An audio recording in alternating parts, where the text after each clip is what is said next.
To begin this morning, every once in a while we like to begin the talk with some quotes. So I have a couple to share with you today. And just for fun, I thought I'd make it a quiz to see if you could tell me who said the quote. Sound good?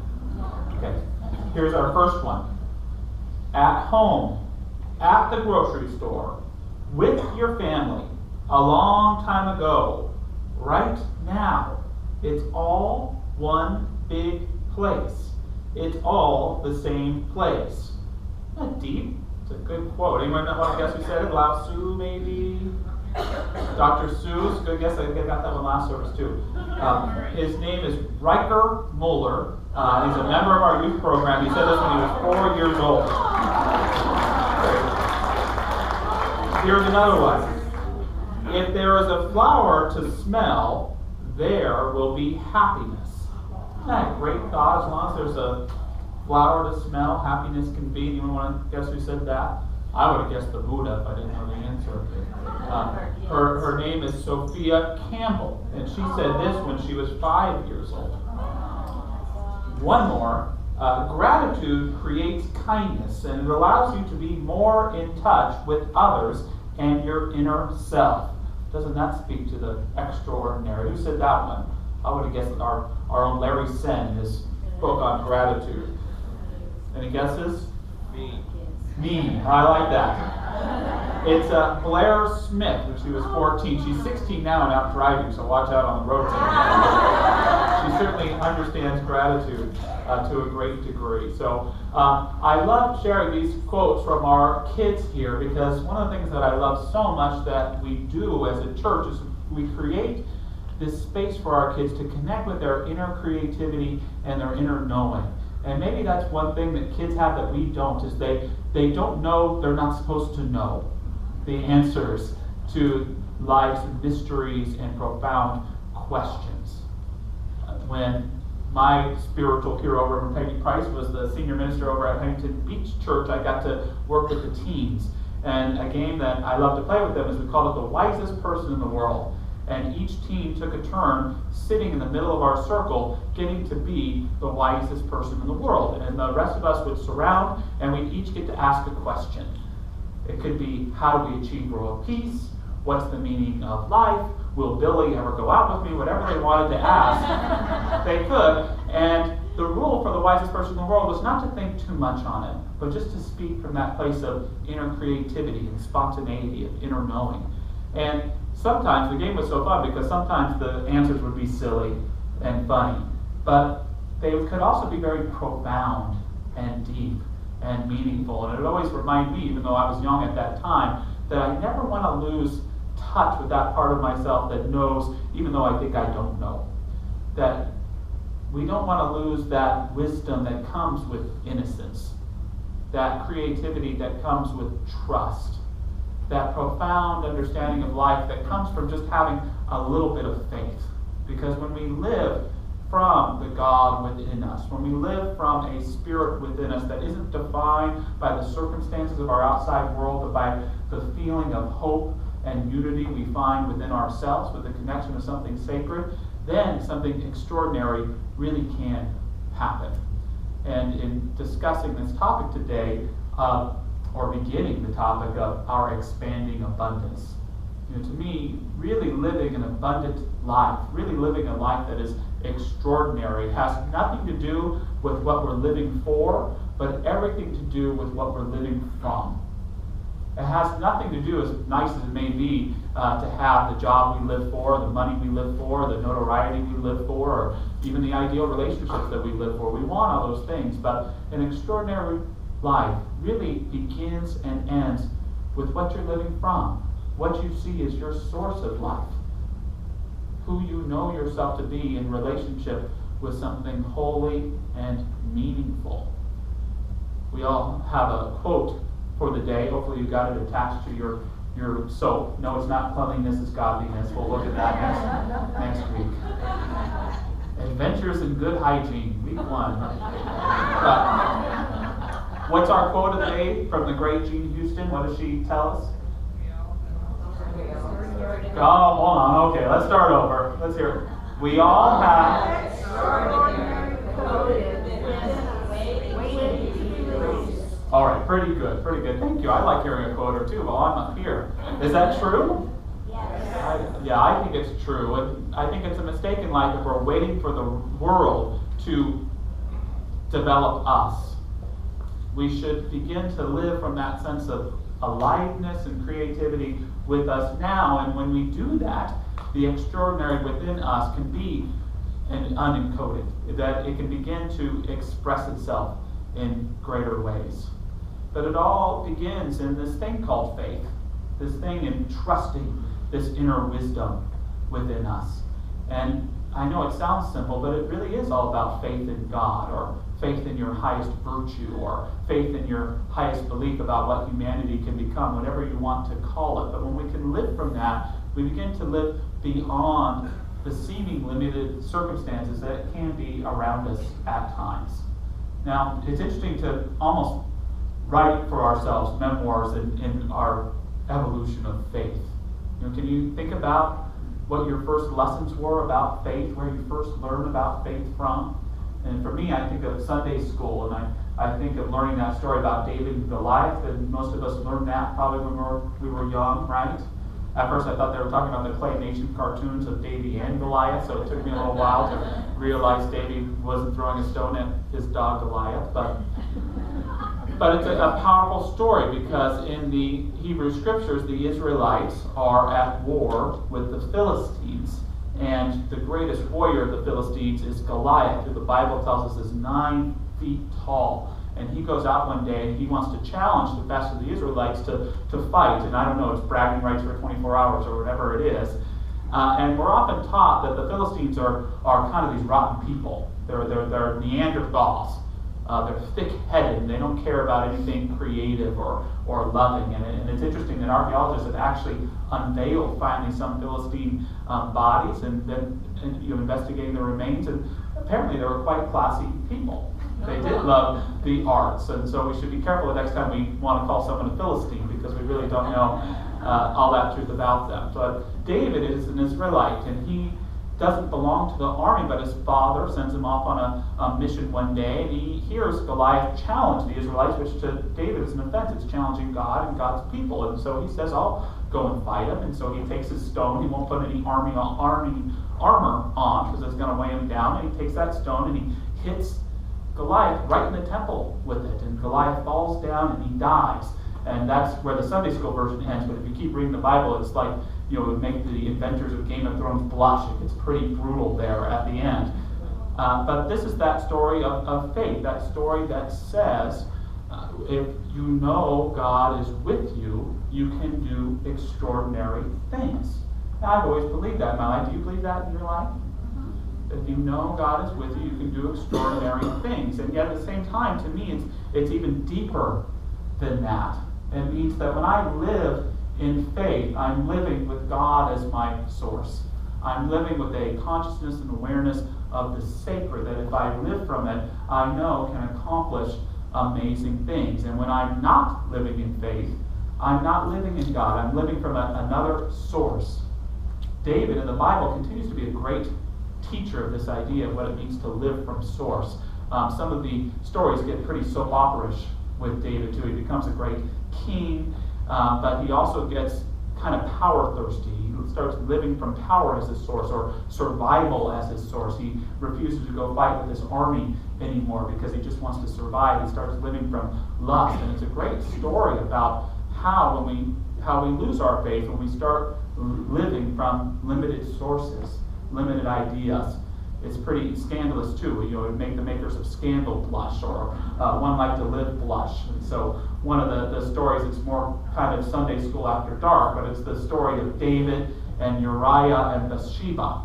And one day David sees this woman named Bathsheba who is married to Uriah, who is one of David's best warriors out there fighting the good fight. David invites Uriah over and he lays with her. A few weeks later, she shows up at his door and she's expecting a child. And David isn't quite sure know what to do. What do you do when you're pregnant in the Bible? I can think of one excuse that you can make, but we are not, that comes later on. Okay. But what happens is David tries to get Uriah to go home and stay the night with his wife. But Uriah is so faithful to David, so faithful to his fellow soldiers that he doesn't want to go. He just stays there. So David feels like he has no choice, and he orders his men to put Uriah on the front of the battle lines, and he says that just when the battle gets most intense, leave him behind so that he gets killed. Isn't that scandalous? Aren't you glad you have your soap and take it home and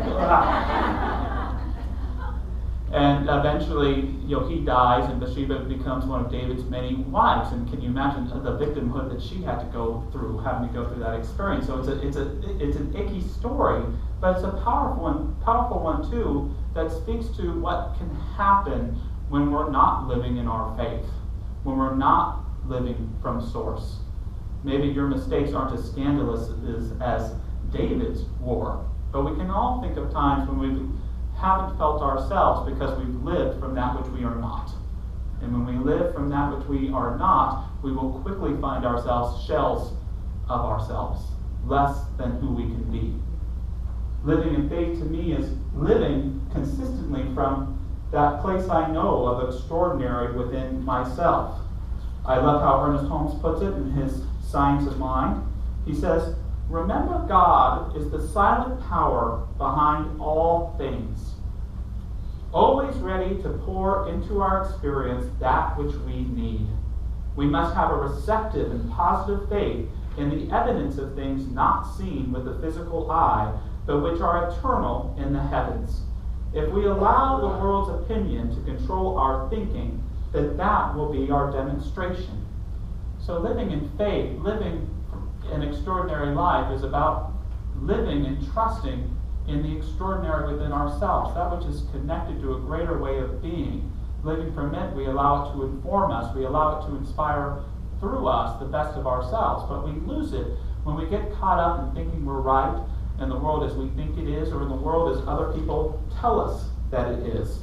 I love something that Ursula Le Guin said. She said, "To believe that our beliefs are permanent truths which encompass reality is a sad arrogance." One more time, to believe that our beliefs are permanent truths which encompass reality is a sad arrogance. Can you think of some of the circumstances that you may be in your life right now where you're practicing a sad arrogance? I certainly can. I think it happens every time I feel victimized by a challenge or a circumstance.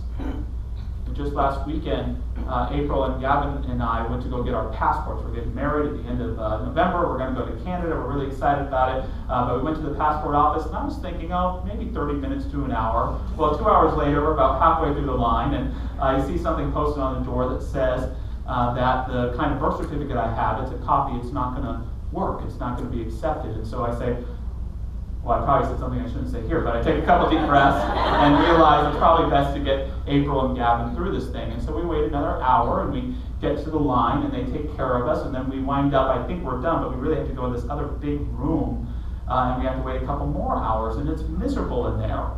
And I'll just call it Josh privilege, but all my stuff is coming up about how I shouldn't have to go through this, and is there a way they can sneak us through the line? And I'm just in my sad arrogance. I'm just a victim to the situation. I'm miserable, and I'm really thirsty, and there's nowhere around to get a glass of water. And April looks at me, and she says she's starting to feel dehydrated, and I'm not getting a passport anyway, so I decided to get up and go to the store and get us some water. And I'm not feeling good. I'm very grumpy. I'm very moody. And yet, when I'm in line at the store, something hits me that, everyone else in there is probably really thirsty too. And so I decide I'm going to buy a couple cases of water. So I buy a couple cases of water, and we all get in there, and I sit down next to April and Gavin, and I pick up the waters, and I say, "Who wants some water?" And Gavin puts his face in his hands because he's embarrassed. And it was an interesting test because about half the people took it, and half the people didn't. It was kind of interesting. And it wasn't that I did anything special, but it helped free me from the seeming limitations of that circumstance. All of a sudden, I didn't feel weighed down by the time. All of a sudden, I didn't feel so grumpy because I was able to find somewhere in me the creative within myself to start living from. And I think any of us can do that in our circumstances. It wasn't 24 hours later, the very next day, April and I were at a store about 20 miles away from where we were, and the person behind the counter kept looking at us. And when we got up there, she said, "This might seem a strange question, but were you two at the passport office yesterday?" I said, "Yes, we were." And she said, "Thank you for the water." And she just shared really briefly how she enjoyed the water and how I just got the sense there was some chaos in the family, and they just talked about the experience in the car, and it just helped bring a sense of healing for them. And it's so amazing in our lives to remember, of course, that we aren't our source, or we aren't anybody else's source, but God is our source. And when we live from that creative within ourselves, it can provide not only healing for us, but hopefully healing for others too, if we live from that space. Just a couple weeks ago, a congregant was sharing with me about not having a lot of money, but she used to always have to drive over the San Pedro Bridge when it had a 25-cent toll. And her favorite thing to do was to hand the toll person a roll of quarters and pay for everyone behind her, which always drove the toll person crazy because they had to explain to each person what had happened, and then everyone would speed on the bridge to try and catch up with her. But that's how we live extraordinary lives. It doesn't always change our circumstances, but it changes our consciousness. And when we have that transformation in consciousness, the extraordinary, that which reaches beyond the mundane, can begin to express itself through us and in our lives. I love a story the author Robert Fulghum tells about walking through a park that's filled with homeless folks and winos, and there's a gentleman that asks him for some money, but he says in exchange for the money he'll tell him a joke. And so Fulghum gives him a quarter, and he begins telling him a joke about a nun and a chicken that walk into a phone booth. And he says if he wants the punchline, he's going to have to give him a little bit more money. So Fulghum is so impressed that he gives the man $5, and he loves the punchline, which he doesn't tell his readers because he wants us to go find this man and give him some money for the joke. So I'm sorry I don't have that for you today. But what Fulghum does is he begins to look around and he sees that all of the homeless folks are doing these really creative things. There's some that are fortune telling, others that are telling jokes, others that are doing all sorts of different things. And he soon discovers, he says, that I learned that a small-scale vaudeville show was now part of the life of the park. A waitress in one of the nearby cafes who daily went to smoke a cigarette there on her coffee breaks befriended several of the winos. She actually talked to them. She thought they were people. She convinced them to be more creative in their panhandling. They could be making twice as much for the same effort and have some fun as well. Why not? What did they have to lose? She touched the winos, not on their heads, but on their self-respect. She did not solve their problems, but resolved the problem of food for one day. She urged them to fish instead of begging for fish bones. She offered them a glimpse of the truth that there are always options, which is called hope. That's that other aspect of living from the extraordinary within ourselves, as it recognizes that we always have an option. Life seems to be always filled with challenges, right? They're always there. What faith allows us to do is to always recognize that there is something within us that is always greater than the challenge. So that we can say, "Dear challenge, I know that you appear greater than I am, but I know there is that within me which is greater than that which you are. As I live from this truth within me, I may not get rid of you completely, but you will become so small that I will overcome you. In some ways, I may even succumb to some of the challenges you present, but I know that who I really am will always be more than what you try to convince me that I am." That's the power of faith, and that's what I've learned in my life, that when I am not in faith, I'm not in God. By that, I don't mean that God isn't with me all the time, but if I'm not living from my faith, I'm living from something less than that. I use the word God, but again, you might use the word your highest virtue, your highest value. You may use the phrase your highest understanding of what life can be. When we live from that truth, nothing outside of us can change or overcome that which we know to be the deepest and the most profound truth of who we are.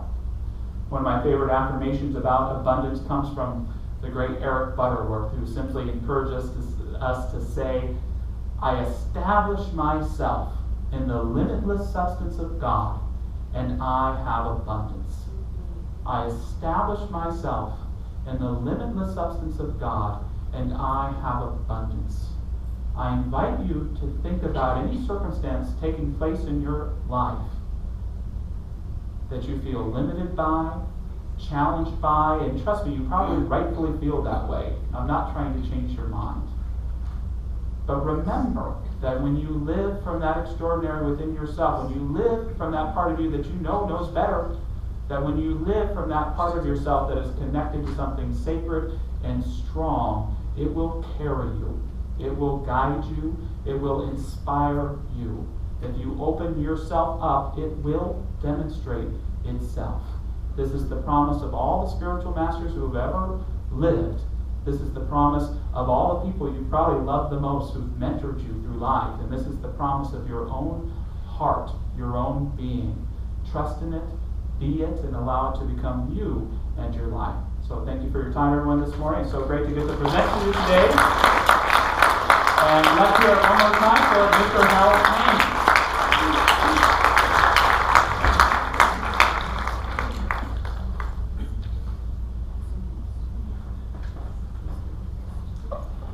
I was playing last night, and I was particularly parched at that moment, and a gentleman came up and handed me a bottle of water, and he said, some guy at the passport office gave this to me.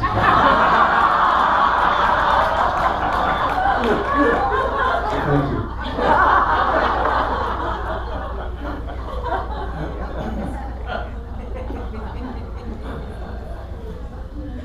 Well, in the spirit of creativity, I've created much of this inspired by your talk. Thank you. So who knows where it's going?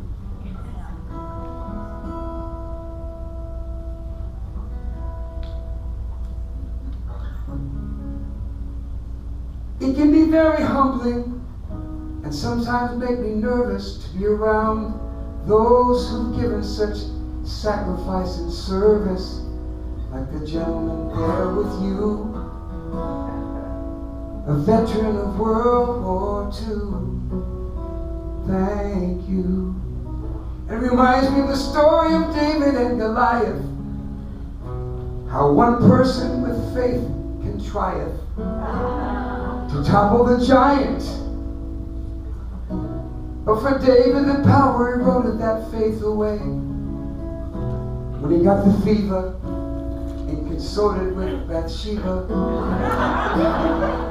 This sad arrogance that kept that faith at bay.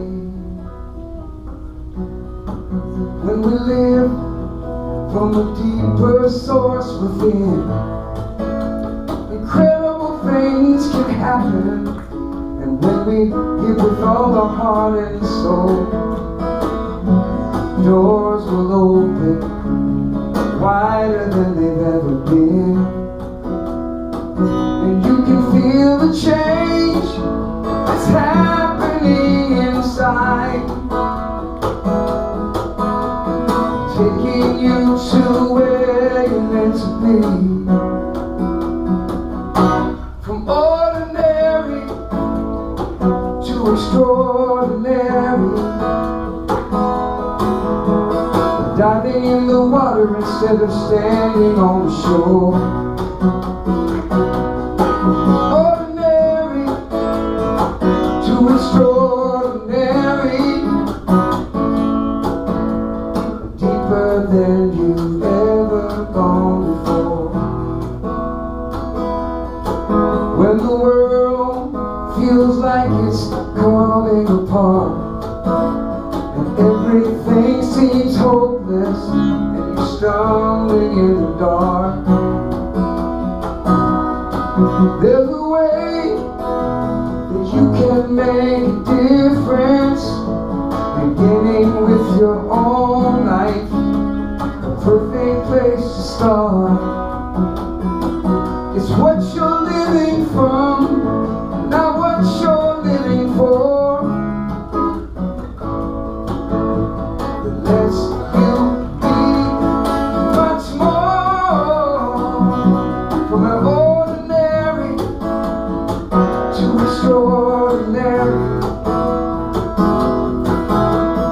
Diving in the water instead of standing on the shore.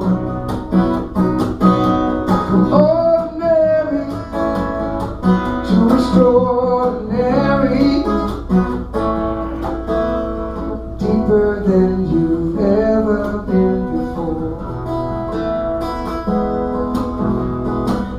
Creativity can take you to greater heights.